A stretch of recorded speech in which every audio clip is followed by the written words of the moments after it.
all along was nothing more than to help fix a badly broken government, a badly broken charter.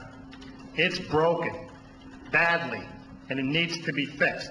And Mr. Milne stood elbow to elbow with myself and the likes of Jim Walsh and God rest Peter Doran and Sylvia, and probably 30 or 40 hardworking people who went out and collected somewhere in the neighborhood of 7,000 signatures. That's right, 7,000. There's even one member right now who got elected onto the Charter Commission who refused to sign it in the first place. One member of that elected body walked by me at the Centerville Post Office probably a dozen times and refused to sign it and laughed at us and said, "That'll never go anywhere." Well, it did go somewhere. You know what? Right now, there has been tremendous, irreparable harm and damage caused to the voters in this town by virtue of Mr. Milne not sitting on that Charter Commission as he was elected to do so. Here we are sitting.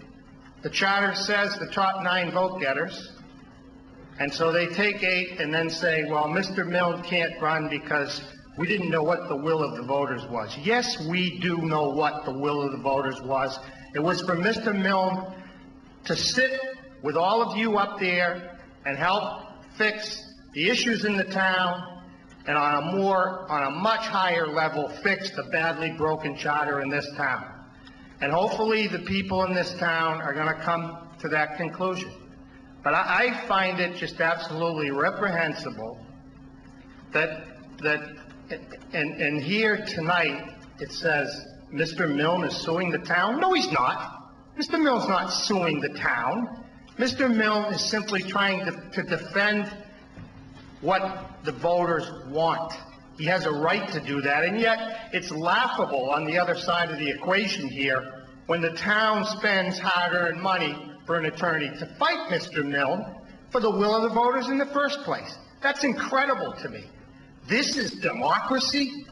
Maybe some of you can't see what I see and what other voters in this town see, that it's badly broken. It's really badly broken. And there has been irreparable harm and damage done. And I will promise any one of you, that was the will of the voters. The voters wanted Mr. Milne seated in that position. He stood time in the heat with the likes of Tom Dolby, some really good, hard-working people, gathering signatures. And so here it's laughable again, because you know what? Now let's spit back in the faces of those 7,000 honest, good, hard-working voters in the town of Barnstable who saw what I see. I've been in this town, what now, 12 years? Maybe most of you would like to see me gone, but you know what? I'm going to stick around as long as I'm able to come here and help people, because this government's broke. And hopefully the people next time around are going to take a good look at all of you. They're going to see that the charter's broke.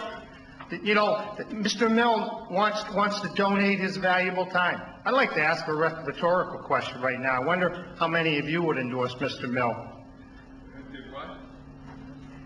It's a rhetorical question, Harold. You don't have to answer it.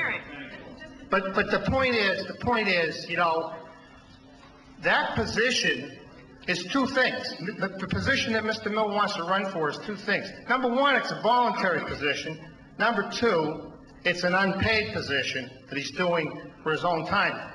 And I'll leave you with this. If I'm not mistaken, there is at least one of you sitting before me tonight who does in fact hold 2 elected positions in this town. Have a nice night. Thank you, ladies and gentlemen. Yes, Mr. Elkins.